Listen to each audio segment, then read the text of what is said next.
Hello everyone. तो आज हम डिस्कस करेंगे एक बहुत ही इम्पोर्टेंट टॉपिक पे कि इस साल का प्रीलिम्स हमें 2024 का देना चाहिए कि नहीं देना चाहिए। तो कई तरह के स्टूडेंट्स हैं इस कैटेगरी में कि कुछ स्टूडेंट्स ऐसे हैं कि जिन्होंने बिल्कुल प्रिपेयर नहीं किया या थोड़ा बहुत एनसीईआरटीज वगैरह पढ़ी है। कई ऐसे स्टूडेंट्स भी कह रहे हैं मेरे को जो कि अटेम्प्ट्स दे चुके हैं और उनके बहुत अच्छे चांसेस हैं प्रीलिम्स निकालने के लिए, फिर भी उनको ये लगता है कि सर अगले साल दे लेंगे, इस साल मेरा कॉन्फिडेंस नहीं लग रहा। तो प्रीलिम्स के अभी 25 दिन बचे हैं करीब। तो मैं आपको ये बताना चाहता हूँ कि आपको इस साल का प्रीलिम्स देना ही चाहिए। और आप ऐसा फील कर रहे हो तो क्यों फील कर रहे हो, पहले उसके रीजंस जान लो। आप उस प्रेपरेशन फेज में हो कि आपको नहीं पता उसके रीजंस क्या है। मैं आपको बताता हूँ उसके रीजंस क्या, आप ऐसा क्यों फील कर रहे हो। कि जब भी आप पढ़ते हो ना और पेपर जब करीब आता है तो काफी ज्यादा इंटेंस प्रेशर डेवलप हो जाता है। तो जब प्रेशर डेवलप हो जाता है आपके माइंड में ना, तो आपका माइंड इधर उधर कंफर्ट जोन लेने के पीछे भागता है। तो what is the best comfort zone? सबसे बढ़िया कंफर्ट जोन क्या है कि एक साल डिले कर दो। Procrastination, this is called procrastination. और यूपीएससी में क्या होता है ना, पूरे साल का प्रोकेस्टिनेशन होता है। नॉर्मली क्या होता है, लोग सुबह प्रोकेस्टिनेट करके शाम को काम कर लेते हैं या फिर एक दो दिन डिले कर देते हैं। लेकिन आप जो है पूरे साल का प्रोकेस्टिनेशन कर रहे हो। तो इतना मतलब खतरनाक है यूपीएससी का गेम। ठीक है, तो आपको ये दिमाग दिमाग में रखना है कि प्रोकेस्टिनेशन किसी भी लेवल का आपके माइंड में आना नहीं चाहिए। और बहुत सारे रीजन है, जैसे फोमो हो जाता है कि बहुत सारी चीजें मार्केट में चल रही हैं, ये भी कर लूं वो भी कर लूं। ठीक है, देखो, आपको जो कंफर्टेबल लगता है उतना करो। और लास्ट के 10 डेज में 15 डेज में कुछ भी नया नहीं करना है। ठीक है, तो 30th ऑफ मई तक जितना आप कर सकते हो नया उतना करो। बाकी छोड़ दो, बाकी सिर्फ एरर नोट्स, अपने नोट्स बनाओ। अगर आपने नोट्स नहीं देखे बनाए हैं तो मेरे जो सीरीज है गैप फिलिंग सीरीज उसको देख सकते हो। ठीक है, बस इतना करके आप थोड़ा सा कॉन्फिडेंस आप अपनी प्रेपरेशन में ले सकते हो। बाकी थर्ड पॉइंट है इसका डीमोटिवेशन। भाई डीमोटिवेशन आ रहा है कि आपने सिलेबस उतना कंप्लीट नहीं किया है, या फिर आप जो है पढ़ने के बाद भी डिमोटिवेटेड फील कर रहे हो कि होगा नहीं तो क्या होगा। तो यार, एक साल, अगर आप इस बार का अटेम्प्ट मिस करते हो तो भी तो एक साल वेट करना पड़ेगा। आप ये देखो कि तो भी तो एक साल वेट करना ही पड़ेगा। तो इस अटेम्प्ट को दे के एक साल वेट कर लो। और कई लोग तो ये सोच रहे हैं कि मेरे अटेम्प्ट्स कम हो जाएंगे। मतलब जिसने पहले एक भी अटेम्प्ट नहीं दिया है वो सोच रहा है कि मेरे को फर्स्ट अटेम्प्ट में निकालना है। ऐसे भी लोग, मतलब लोग हैं मार्केट में जो कहते हैं मुझे ये ठप्पा चाहिए कि फर्स्ट अटेम्प्ट में निकालना है मेरे को। तो जब भी मैं फुल लेस्ट प्रिपेयर होऊंगा जब अटेम्प्ट दूंगा, चाहे मेरे 3 साल निकल जाए चाहे 4 साल निकल जाए। तो मैं आपको बताता हूँ कि देर इज, जो टाइम है ना यूपीएससी का, आपको सिर्फ 2 से 3 साल ही देना चाहिए।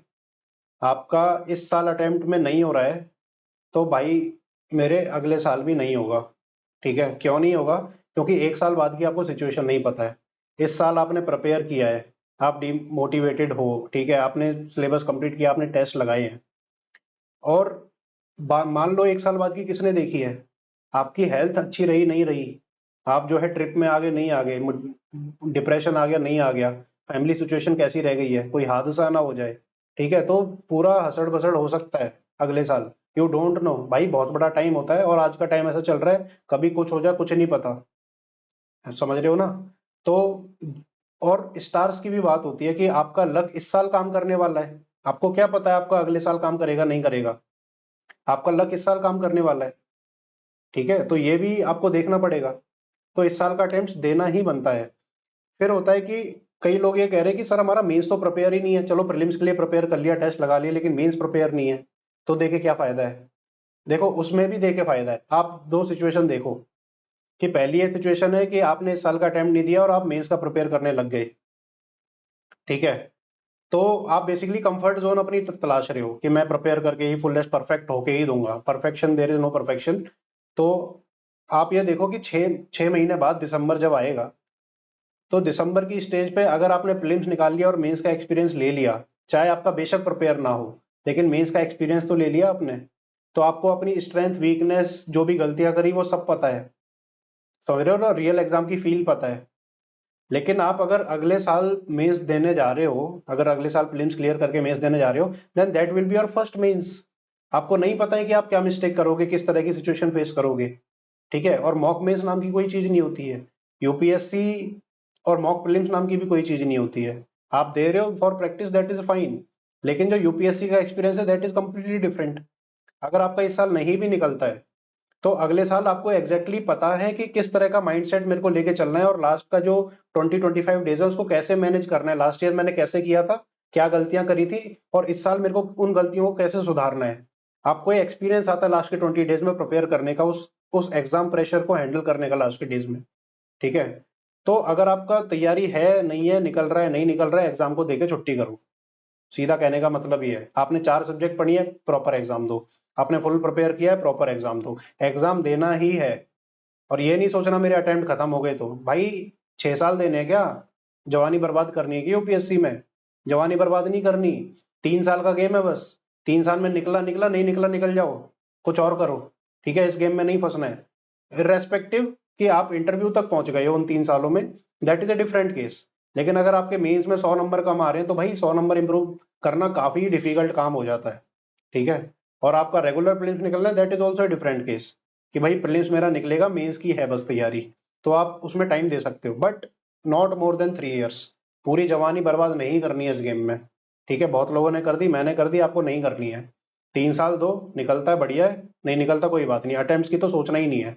अपने माइंड में ठान लो कि जो होता कमेटी की रिकमेंडेशन है कि भाई सिर्फ 3 अटेम्प्ट होने चाहिए, तो उस रिकमेंडेशन को आप मान लो, बहुत फायदे में रहोगे। ठीक है, and after that learn some skill, during the time also learn some skill, so that you can earn something okay in future if this game does not fall through. ठीक है, टू योर एक्सपेक्टेशंस। तो आपको ये दिमाग में लेके चलना है कि इस एग्जाम को देना ही है, चाहे मेंस प्रिपेयर है चाहे नहीं प्रिपेयर है। और मैं आपको बता दूं, अगर प्रीलिम्स ये निकलेगा आपका, मेंस मैं प्रिपेयर करवा दूंगा। There are strategies in which 2 months are more than enough to complete GS preparation. 2 months are more than enough. अगर आपने प्रीलिम्स निकाला, आपके पास नॉलेज पूरी है, बस राइटिंग प्रैक्टिस करनी है और थोड़ा सा आगे पीछे आना, आपको एटीट्यूड जो है राइटिंग का वो डेवलप करना है, दैट्स इट। वो 2 महीने में हो जाता है। आपको ऑप्शनल प्रिपेयर नहीं है, कोई बात नहीं, मेरी 3 weeks ऑप्शनल प्रिपरेशन की वीडियो देख लो। 1 महीने में ऑप्शनल प्रिपेयर होता है, कितना भी डिफिकल्ट हो।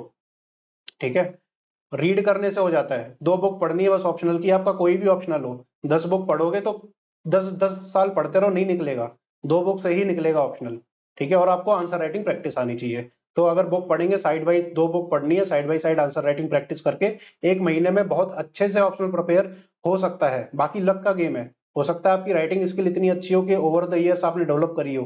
ठीक है, तो आप तो 3-4 साल एडवांटेज में वैसे ही हो किसी भी कैंडिडेट से जिसकी राइटिंग स्किल डेवलप नहीं है, specially if you are from the arts background. You are more than capable than an engineer for writing an mains examination. ठीक है, और इंजीनियर भी हो तो आपका दिमाग इतनी तेज काम करता है, बस राइटिंग स्किल डेवलप कर लो। समझ रहे हो बात? तो आप ये देखो कि देर इज, और मेंस का एक्सपीरियंस इस साल होगा तो अगले साल वो काम ही आएगा। ये मत सोचो कि मेरा 3rd अटेम्प्ट है, 4th अटेम्प्ट है, पेरेंट्स को क्या जवाब दूंगा या दोस्तों को क्या बोलूंगा, या ईगो में मत आओ, घमंड में मत आओ, कॉन्फिडेंस अपना ओवर कॉन्फिडेंस में मत आओ। ठीक है, बिल्कुल नॉर्मल रहो, एग्जाम देना है तो देना है, मैं कह रहा हूँ इसलिए देना है, और एग्जाम दे के छुट्टी करो। ठीक है, चाहे आपका लास्ट अटेम्प्ट है ना, और आप डर रहे हो कि एग्जाम देना चाहिए कि नहीं देना चाहिए, और आप प्रिपेयर हो, लास्ट अटेम्प्ट है तो आप भाई आप नहीं दे रहे हो तो फिर तो आप बेवकूफ ही हो, कंप्लीटली बेवकूफ हो। क्योंकि 6 साल आप प्रिपेयर कर रहे हो और आप अभी भी डर रहे हो एग्जाम देने से, then you are not fit for the UPSC. सीधी सी बात है। और आप एग्जाम देके निकलो, आपका इंटरव्यू का रिजल्ट आया है, आपका नहीं हुआ है इंटरव्यू में, ठीक है, तो भी आप एग्जाम दो। 20 days are more than enough. मेरे को 5 दिन मिले थे, 5 दिन में मैंने फॉरेस्ट की कट ऑफ क्लियर करी थी। ठीक है, 5 दिन की तैयारी में। तो आप भी कर सकते हो अगर आप एक्सपीरियंस प्लेयर हो, इंटरव्यू तक पहुंच चुके हो तो। ठीक है, तो एग्जाम देना ही है, इसमें कोई दो राय नहीं है। और ये जो 20 दिन है, इनको कैसे मैनेज करना है, ये आप देखो कैसे मैनेज करोगे। 3 दिन एक सब्जेक्ट का लेके चलो, और आपको करना है, पहले दिन क्या करना है, उस सब्जेक्ट के जितने भी पीवाईक्यू के नोट्स या फिर आपने जो अपने एरर नोट्स बनाए हैं या फिर कोई टेस्ट है, सारे 3-4 टेस्ट निपटा दो। फिर नेक्स्ट 2 डेज आपको सिर्फ रीडिंग करनी है। आप रीडिंग कैसे करोगे, इतनी मोटी मोटी किताबें, एक पेज में 1 मिनट, एक पेज में 1 मिनट से ज्यादा नहीं रुकना है। अगर आप रुक गए तो पन्ना पलट दो।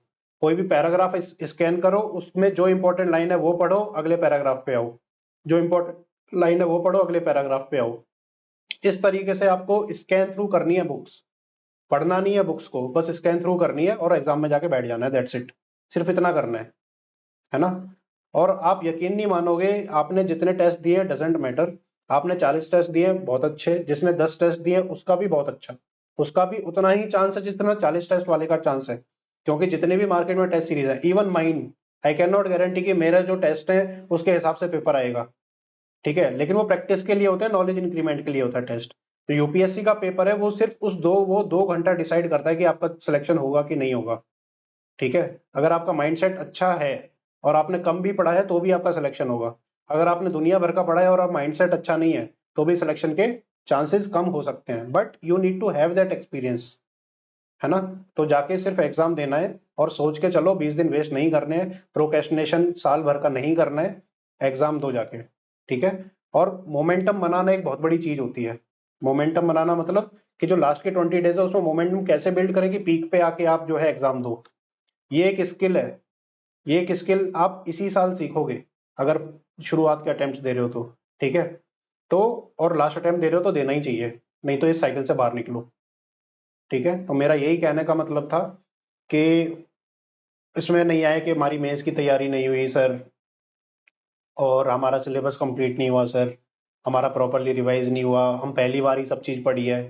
कोई फर्क नहीं पड़ता, आप एग्जाम दो और उसके एक्सपीरियंस से अगर आपके 10 नंबर कम आए मान लो, तो आपको एटलीस्ट ये तो पता है कि 10 नंबर कम आए तो मेरे को ये 2-3 सब्जेक्ट जिसमें मैं वीक हूँ उनको इम्प्रूव करके नेक्स्ट ईयर बढ़ सकते हैं। आपने एग्जाम ही नहीं दिया तो आपको क्या पता है, कुछ नहीं पता। आपको एग्जाम की फील नहीं पता, कितनी गर्मी होती है, कैसे झेलना है एग्जाम को, वो नहीं पता। एग्जाम का प्रेशर बहुत ही अलग होता है, ठीक है। मॉक टेस्ट उसको कभी भी इमिडिएट नहीं कर सकते, है ना। तो इसलिए एग्जाम दो और देना ही है।